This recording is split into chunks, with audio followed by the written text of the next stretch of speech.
Okay, John, we've done some introductions here, we've done some stretch, and we are ready to listen to you. We welcome you from El Dorado County and from Indivisible El Dorado. It is my pleasure to introduce, along with my brother Sam, our visiting Congressman, John Garamendi. Thank you, John. Well, good evening, all. I think I heard an introduction. Yes, all of us are technologically challenged, and it appears as though we're actually going to make this work. So I'm delighted to be with you. I am very, very excited that Indivisible El Dorado County is up and operating. We need you.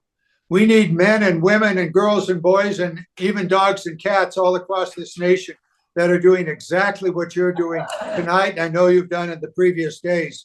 So before I go any further, why don't you let me know that you can hear me? I hope you can see me. So clap if that is the case. Well, I didn't hear any clapping, so I'm not at all sure that you're able to hear me. There you go. Okay. I really needed applause to get my energy up. So here we go. You know, and I know that we are in a very challenging, very, very dangerous period of time. The Trump administration is totally out of control. They are creating chaos in every possible way. Today started off with tariffs on everybody in the morning.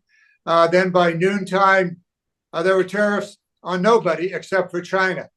And that crazy back and forth is rattling the international economy. I'm not going to spend much time on that other than to say even Trump knew that he was doing something that was terribly, terribly wrong. And he's trying to back out of it. He'll try to get out of it gracefully. My guess is he'll stumble as he backs away. But nonetheless, what I really want to spend time talking to you about is what he is doing here in our state, in our counties, in our homes, and across this nation.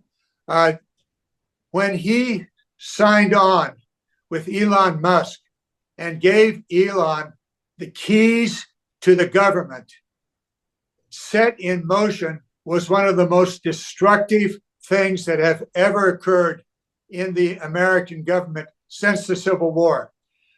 Trump and Musk set out to basically destroy the workings of the American government, things that are necessary for the day-to-day functioning of the government so that it can function on behalf of you and I, the school systems, the hungry, the poor, the medical systems, even the military. They set out by just rampaging through the various governmental functions and willy-nilly, sloppily, and stupidly reducing the number of employees in the federal government without any thought. Now, I've done this in the 1990s when I was Deputy Secretary at the Department of Interior. Clinton and Gore decided it was time to reinvent government. We were called into the executive office building. The president came in and said, you listen carefully what the vice president's talking about here, and then you go get it done. We then began an 18-month process at the Department of Interior and every other function of government. Patty was over at the Peace Corps, and we went through carefully what it was that we needed to do, what our job was as defined by law and executive orders, current and past. And over that 18-month period, we used the process that was outlined in government. And we did that. We rearranged the Department of Interior. We reduced by 10,000 employees and then got those 10,000 employees other jobs in government that were expanding as their duties and responsibilities were increased and others were decreased. We did that the right way. We didn't do it the Musk way, which is to take the chainsaw and just cut through everything without even caring what it was that was hurt. I'm sure you have the list in front of you. If it's food, first of all, USAID, which I've spent 60 years of my life working on, and Patty the same, just destroying it and in doing so, destroying the ability of the US government to provide food, to provide medical care, to provide early warning of various contaminations that are occurring in various illnesses that are occurring in wide parts of the world, so that we could prevent them from ever getting to America. We don't want the next pandemic. It's only 15 hours away from Africa and about the same distance from Southeast Asia. Those elements are gone. They're no longer there. And then they went after the US Department of Agriculture, which supplies food for the school lunch and the school breakfast programs, and ripped that out of the Department of Agriculture. So those programs are gone. People are hungry around the world. People are hungry at our schools. Our students are hungry. All of that is happening. As if that's not enough, they went after Education Department and literally shut it down. So what are we going to do? Oh yeah, not to worry. The Small Business Administration was going to take care of it. Really? After you take 10,000 people out of the department, out of the Small Business Administration, it is chaos everywhere. And those effects are now in place. And why are you gathered tonight in El Dorado County? Because you have a representative that doesn't give a good goddamn about what's happening. He is a yes vote on anything and everything Trump wants. He is lined up. And even before Trump arrived, McClintock was all in on cutting government willy-nilly anywhere and everywhere, providing no services whatsoever to his constituents. Take care of yourself. That's his mantra. Well, you're going to take care of him. You're going to run him out. You're going to get us somebody new in there, at least wants to represent the people of El Dorado County and beyond. I know you're also from Nevada County, and Kiley is no different. He speaks a little softer tune. He makes a few good moves here and there, but he is all in. So why am I still in this suit at 9 o'clock, 9:15 at night? Because I just got off the floor of the House where we successfully stopped the Republicans from putting onto the floor and onto the president's desk the reconciliation program for next year's appropriations.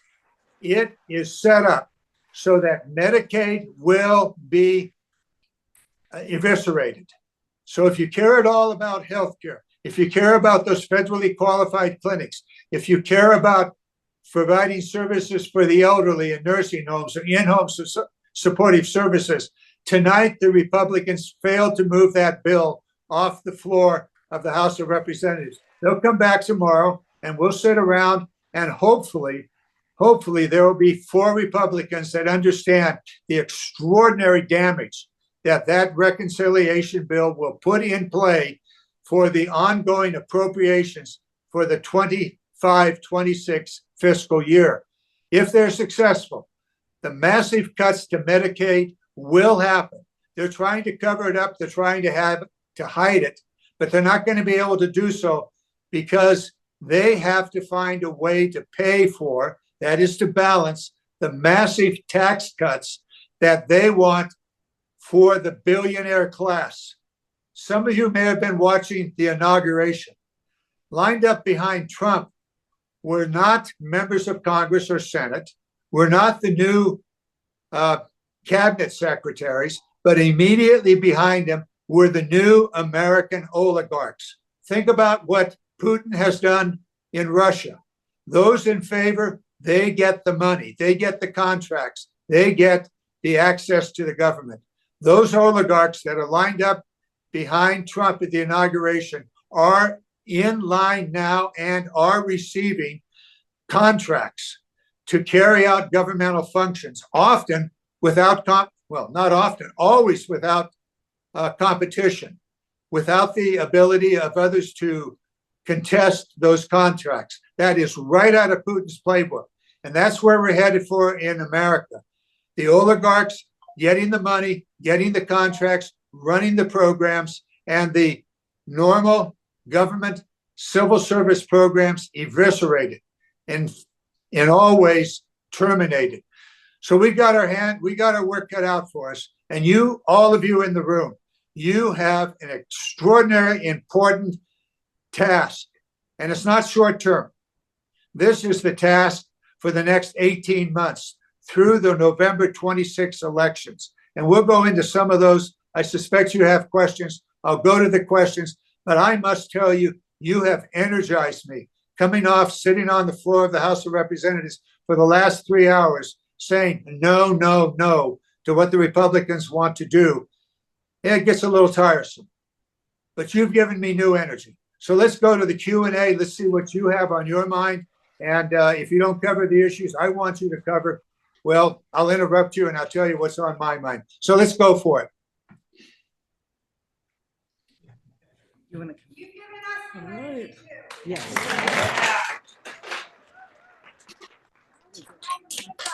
No. Tonight.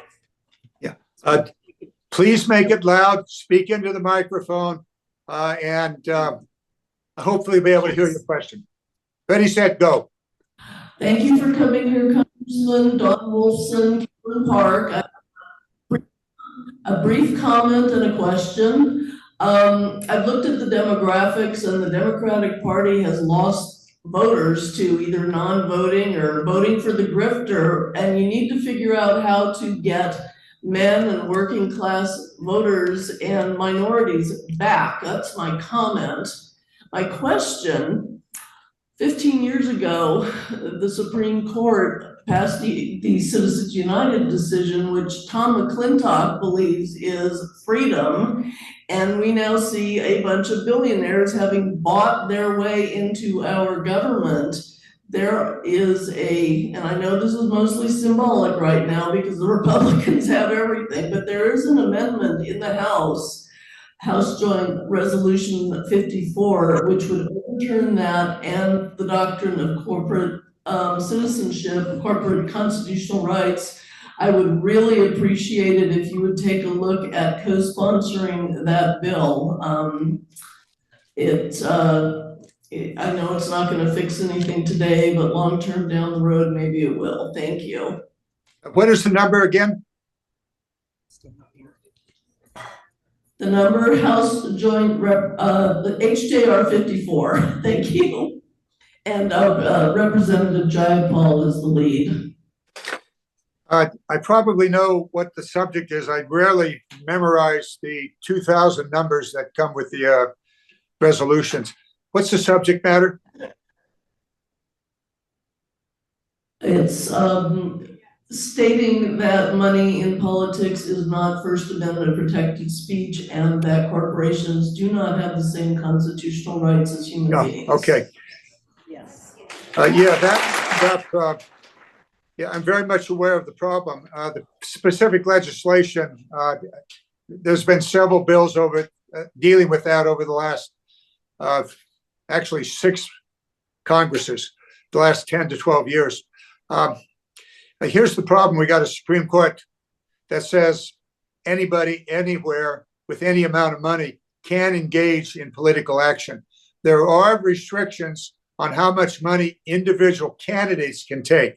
Those are in place.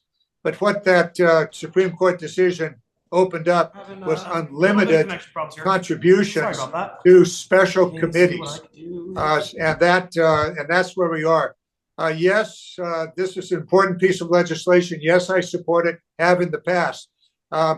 However, given the present makeup of the House of Representatives and the Senate, it has very little chance of passing. Nevertheless, we should push it as far and as fast as possible in anticipation of what you're going to do in the next 18 months, and other organizations, Indivisible and others around the nations will do. And I'll come to that at some point in this conversation. But the dark money, the big money, is what is the trouble. We see that it doesn't always work.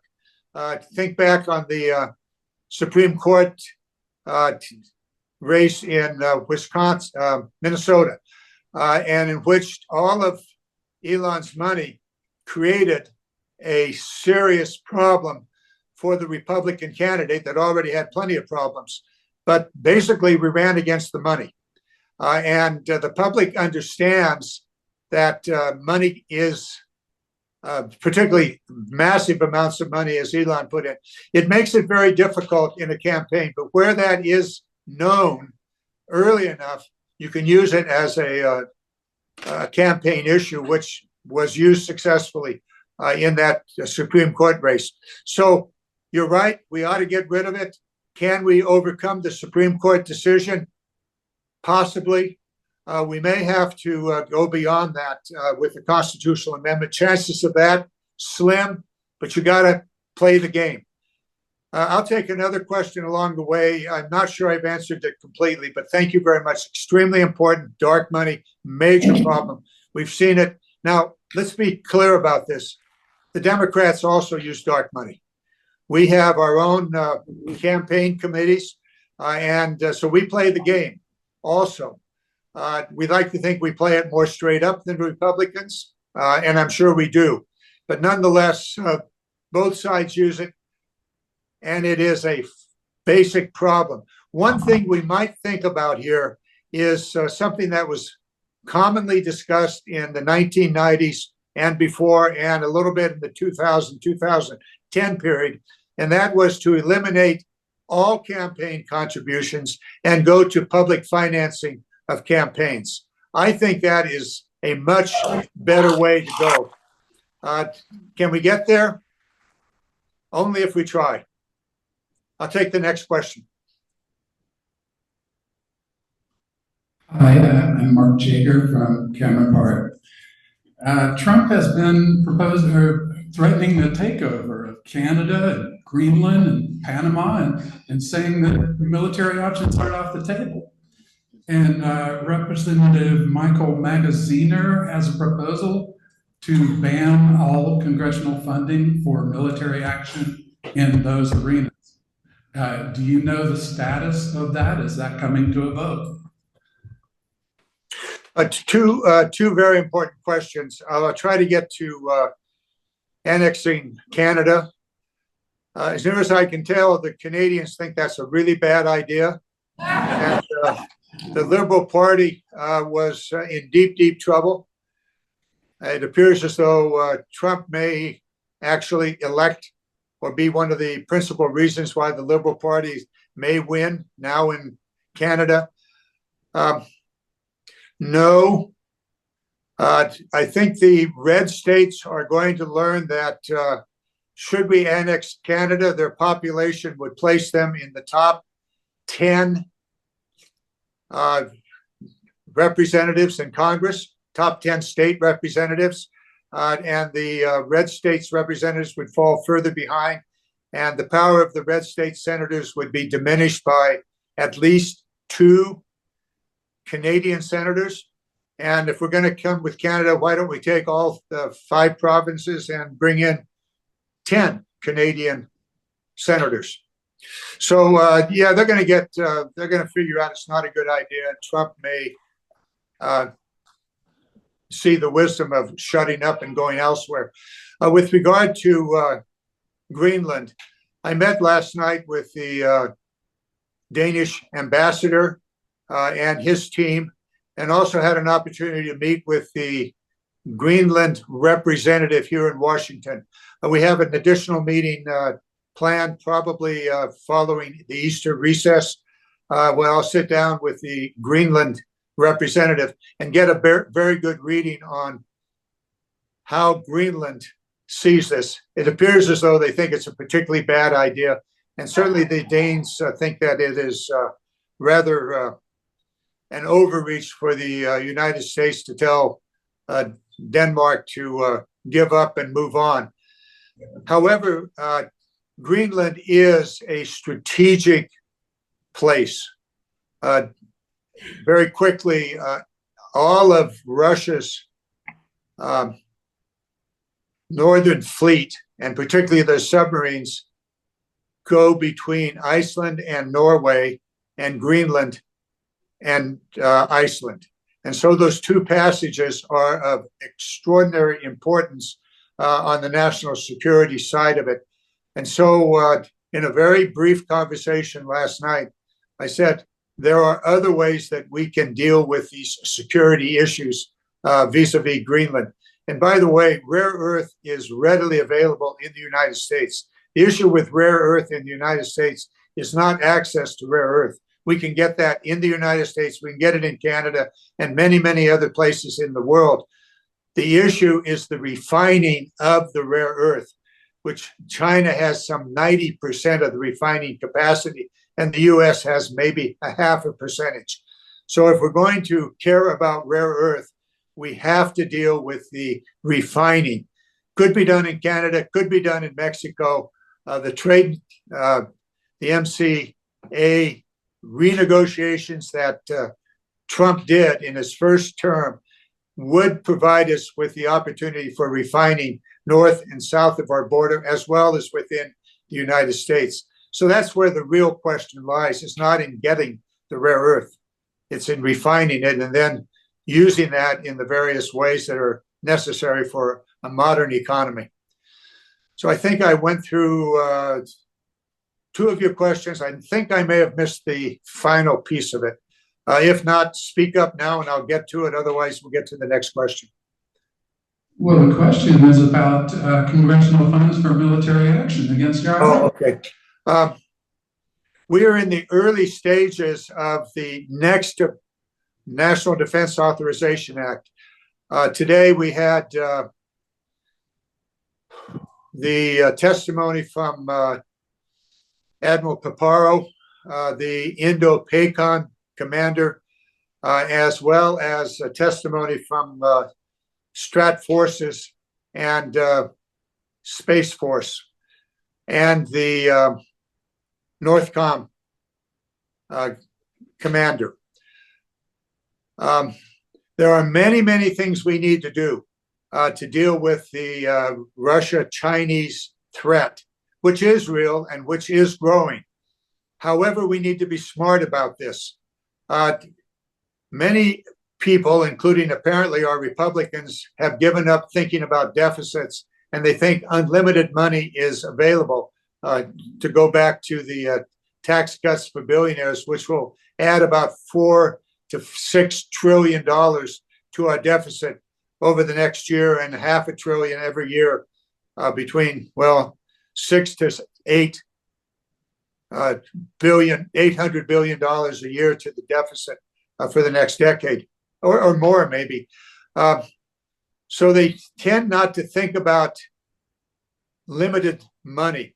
I think about it all the time, which took me to one of the questions I put to the Strat Forces commander today, and that is, tell me why we should spend $200 billion over the next decade minimum to replace the Minuteman III missiles, which you and I both know can be sustained for at least the next 20 years. Why should we do that? Well, the answer is because we decided a decade to do it. And I say, well, why don't we look at it now?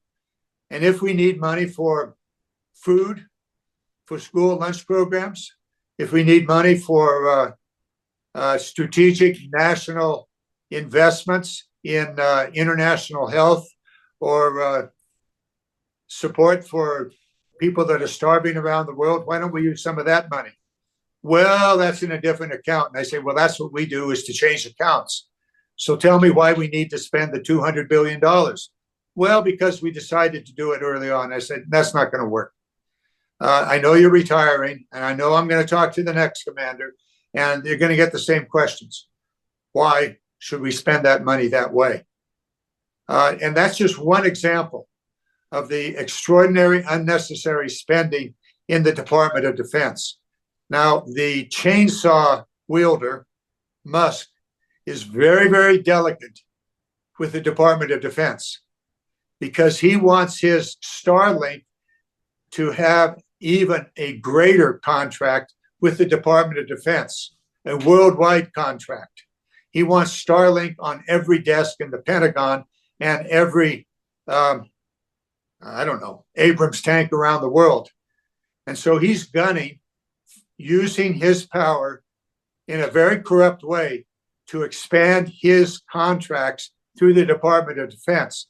The gross corruption that is visible with Musk and the US government is apparent. I can give you half a dozen other examples and maybe will as this goes on.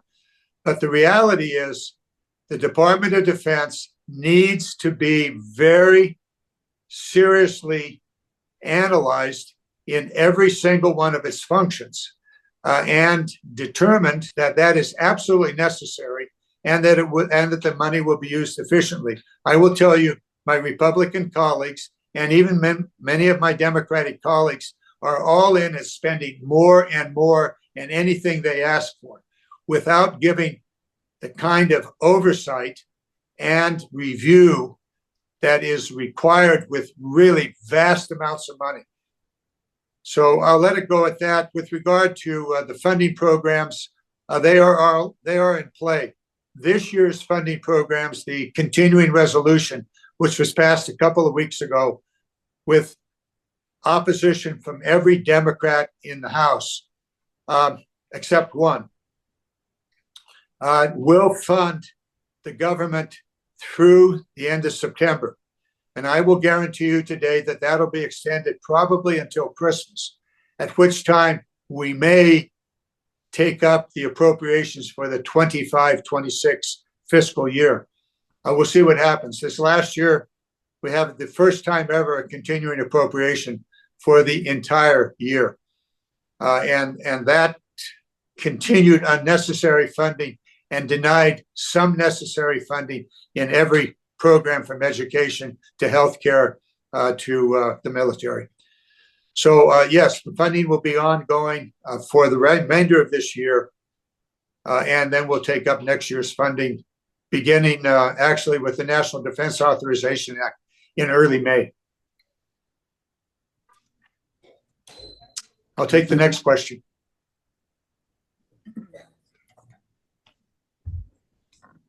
Thank you for your time tonight. I'm Jeanette Maynard from Shingle Springs. Today's 90-day pause on tariffs for most countries except for China was somewhat good news, but I don't trust him. And I bet most of the world doesn't trust him either. King Trump is a loose cannon. So here's my question. Does Congress have the power to stop the president from waging these crazy tariffs? How can Congress do it, and why haven't they? Excellent question and a very wise analysis of the stupidity, the chaos, and the, I don't know, you add another 5 adjectives here and we'll inadequately cover the chaos that Trump has created. Also, along the way, I think there's a reason that Trump wants to gut the SEC, because right now, at least in the previous administration, the SEC would be taking a very close look at who bought stocks between 9:30 in the morning here in Washington and 1:30 in the afternoon when the actual announcement was made. If you look back, you'll see that on Truth Social, Trump signaled that he was going to do something about tariffs, rethink it. 3 hours, 4 hours. 4 hours then passed, and he did it. He pulled back all of the tariffs except China, and then loaded up even more on China. Somebody bought a whole pile of stock in the middle of that and made billions of dollars. Who was it? I'll go back to the fundamental. Why is Trump doing away with the oversight of the federal government on stock transactions? Why? Well, use your imagination. Your point about trust is extraordinarily important. Our allies, and again, last night I talked to 6 ambassadors. We had a dinner, we had an opportunity to sit around the table. They do not trust Trump. They know that he will change directions maybe 2 or 3 times a day. At least every other day he will change directions, and therefore they can't count on it. Bottom line is the United States cannot be secure, militarily or economically secure, by ourselves. Yeah, we're big, we're powerful, we're the #1 economy, although China's catching up in both military as well as economic status. But the reality is we're the big one on the block. But Trump has positioned us that we cannot be trusted to stay the course. And he has managed through the tariffs and even in his first term to push our allies away. He did this with NATO. He all but destroyed NATO in the first 4 years, giving Putin an almost clear path to invade Ukraine, full-on invasion. Now, Trump has been successful, and the Republicans has been successful to saying, oh no, that happened in Biden's administration. But the setup was actually in the Trump administration with the near destruction of NATO. And clearly, Biden came into office with a NATO that was falling apart. Now, to Biden's credit, and mostly to the credit of the European Union and to NATO, it was quickly put back together after the Putin invasion, which Ukraine stopped on its own as the tanks were rolling down from Belarus into Kyiv. Thankfully, Ukraine was successful, and the war went on from there, and that's a longer discussion. But the reality is that Trump came in with a very unified NATO. Finland and Sweden saw the writing on the wall, saw the writing on their borders and said, oh my God, we've got a problem. Russia is back in power. And we all know coming out of this war with Ukraine, Russia will have a significantly more powerful military and a military industrial complex, which they have managed to rebuild in the last 3 years.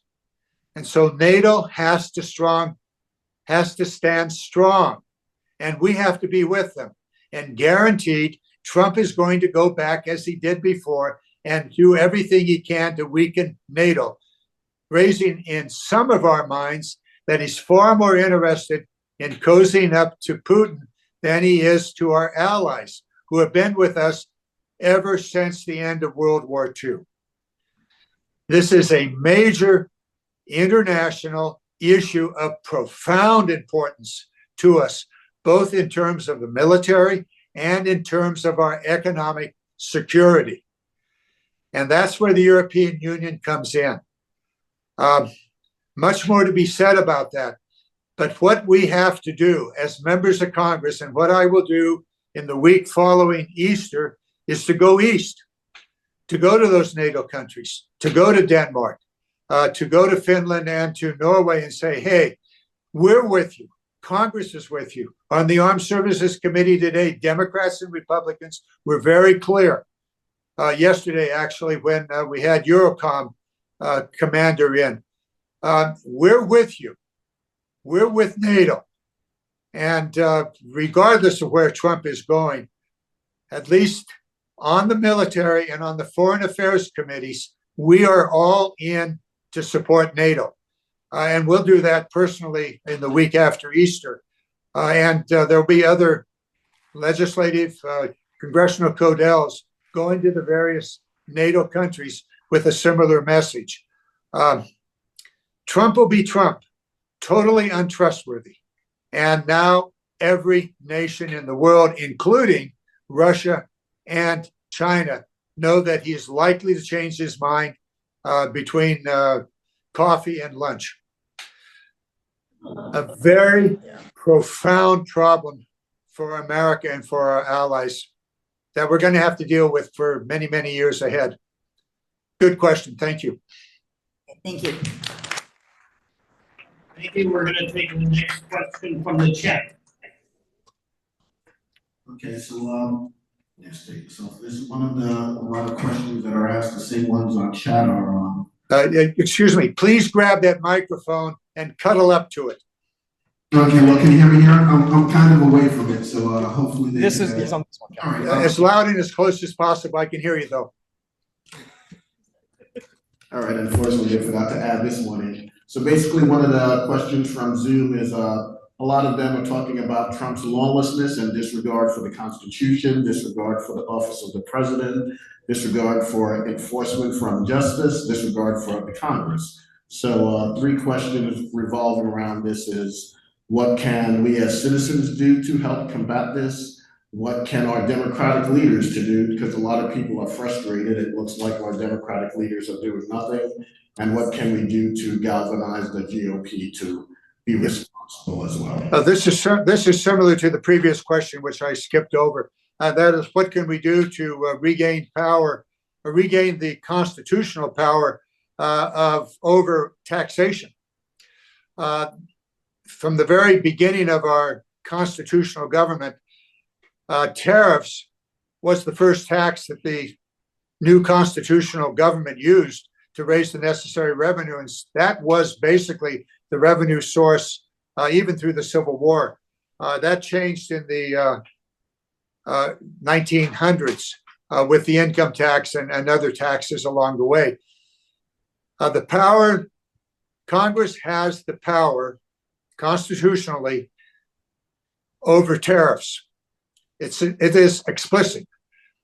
We gave away that power in a law that Trump is using, an emergency power that dates back to the previous, well, actually 2 centuries. He's using that emergency power to do his tariffs. There's a legitimate issue of whether there is a real emergency. The answer in my case is no, not that would conform with that particular law.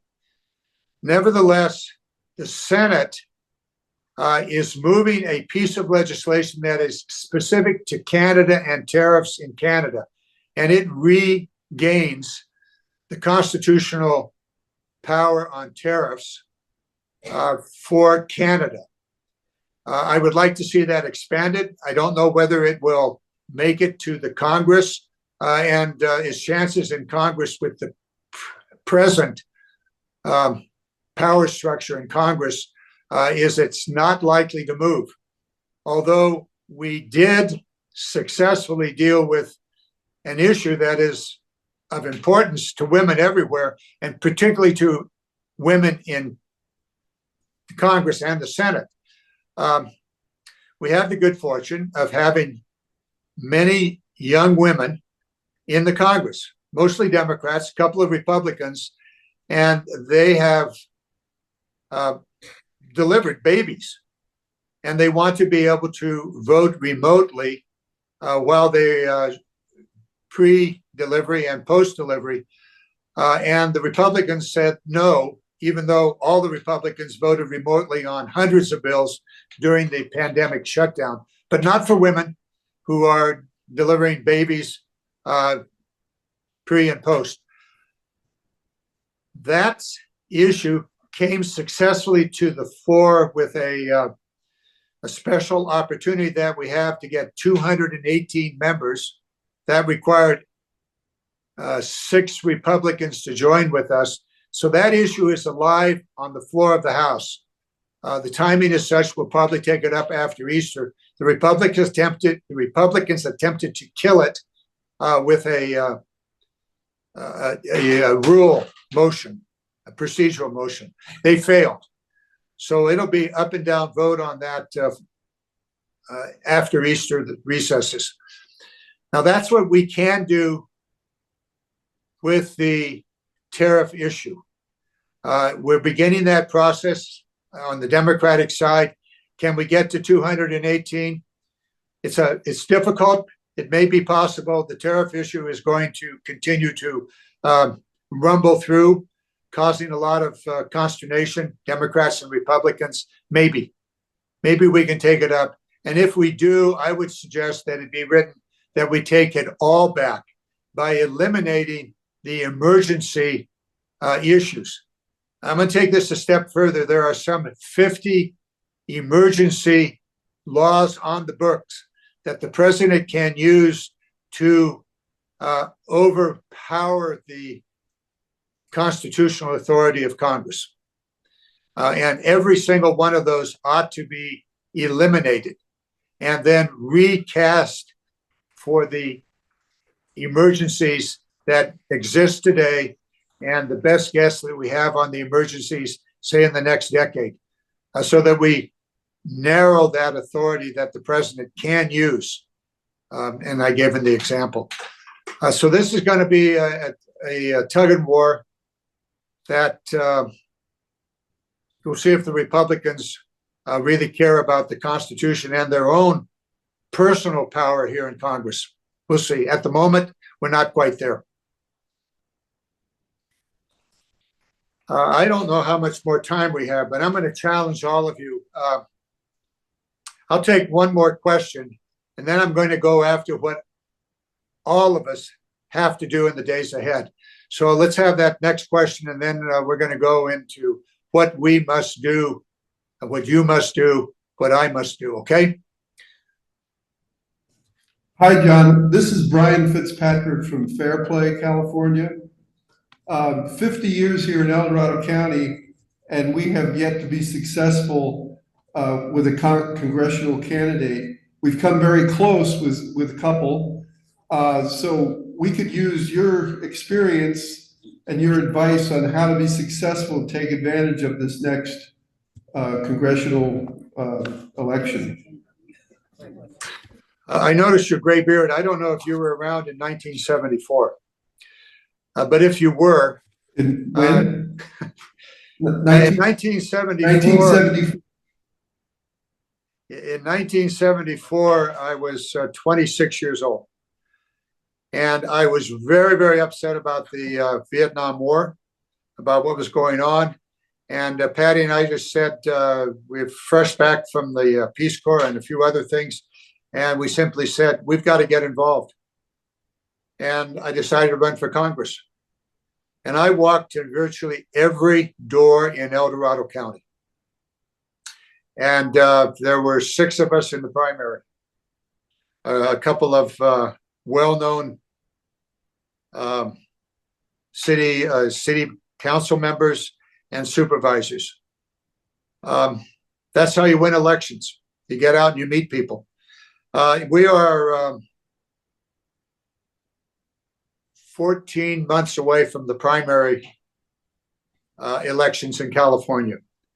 There is time for candidates to emerge, to grow, and there may be other candidates that will enter the fray over the next months. Good. That's a good situation. And I'm going to take it back to, so what do you do? What should you do? What should all of you in the audience do? And that is to continue to organize, continue to build your own indivisible organization, which will mature from a resistance organization, as you are now, to a full-on campaign organization, perhaps in the primary, although I would suggest that you be patient about jumping on any campaign at this time. There's going to be, as I say, 14 months before the primary. There is, January, February, probably March will be the sign-up, the last of the sign-up dates for the June primary, June 26th primary. So you will not know for a while who all the candidates are. But encourage them. Encourage them. And I would suggest flexibility. You know, you like them all, you love them all. Make them do their thing. Strut their stuff. Prove their capabilities. The other piece of it is we are behind in voter registration in the McClintock district. Voter registration and then the follow-up to those independents and hopefully Democrats that you've registered. You've got to continue to be with them. Don't just get that voter registration card and have them submit it. And by the way, do it correctly. You've got to give them love and attention. You know who they are. You've got their addresses. That information is readily available at the county registrars in the 6 counties in McClintock's district. So tell them that you're there. Tell them what you're all about, and tell them what the Democratic Party is all about. Do the communication to the new and the existing Democrats. Do not depend on the candidates to do that. Do it yourself in your communities. And if you know who they are, all of you have relatives.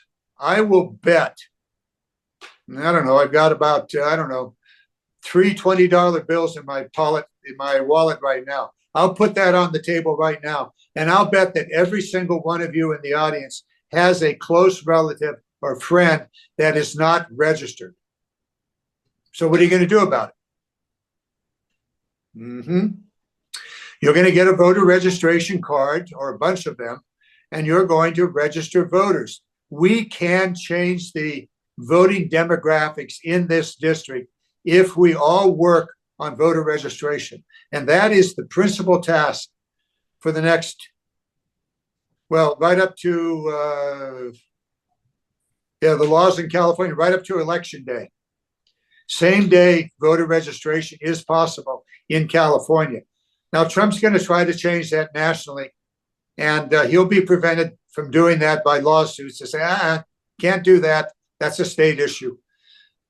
So, okay, task 1. Task 2, organize. You're doing that. Organize everywhere across this area. In every one of the counties. And I'm going to check back on it.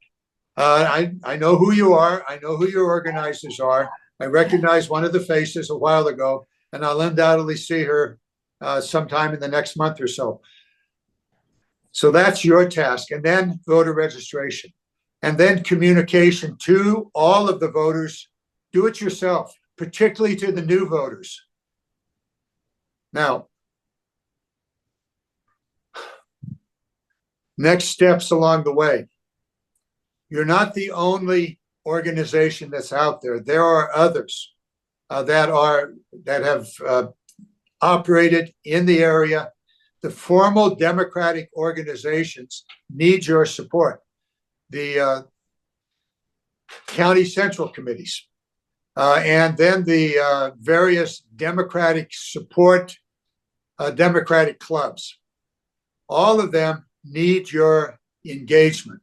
You've got Indivisible, and I wouldn't recommend, and I'm not saying for a moment that you lessen your active involvement with Indivisible. Keep it going. But at the same time, shave off a little bit of time for the formal Democratic organizations, central committees, and the clubs. They count because they then provide the votes for the state party at the convention, which is coming up soon.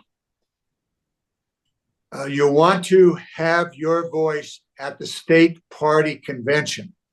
I will tell you now that the McClintock and the Kiley seats, and to some extent the LaMoffice seat, are going to be ignored by the state party because they think it's a no-winner. And they only want to work where they think there's a win. But you're gathered tonight and in your previous meetings and in your future meetings to change that dynamic. And your voice at the state convention and at the DCCC, the Democratic Congressional Campaign Committee, will be heard through the state party, through those clubs, and through the central committees. So do not ignore those. Spend time and energy supporting them and perhaps engaging as you could or find appropriate. Okay, John, just a you second. make your comments, and I want to come back with one more on my side. Excuse me, I'm going to interrupt, John. It's Deb. I wanted to let you know that the people online are members of the other 7 counties in McClintock districts. We've reached out to every Democratic Central Committee. They've joined forces with Indivisible. Every county now has an Indivisible, and together we're working on what's called California 5 Unite. It's underway, we're meeting, we have a website, all of you. I'm gonna talk to the audience for a minute, sorry to upstage you, John. I just wanted to make sure you. No, I could hear you. I could hear you. Okay, and I just want to also let you know that there is a new website, California 5 Unite. CA5 Unite. CA5 Unite. And Okay. .org. Thank you. And thank you all at home who are watching on the Zoom. We appreciate you being here. Thank you. Well, consider my remarks as supportive of what you're doing and providing additional motivation to continue what you're doing. The organizing is critically important. You've got to put energy behind it, and I know you are in the process of doing that. So we're in agreement on that. Now, I want you to also help us develop a positive message that works at the kitchen table.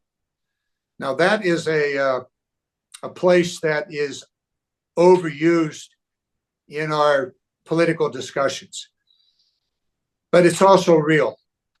This is the message that works with the families that are in our district, however that family may be formed, and it may just be a single individual, but what do they care about?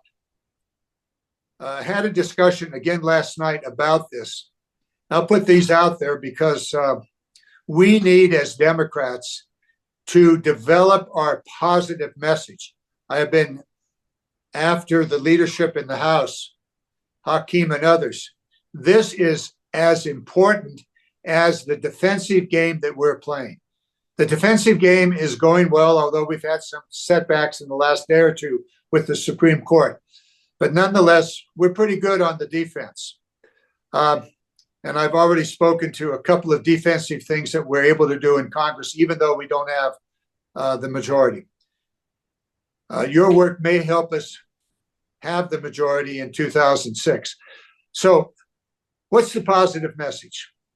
What do the voters in the 5th district really care about?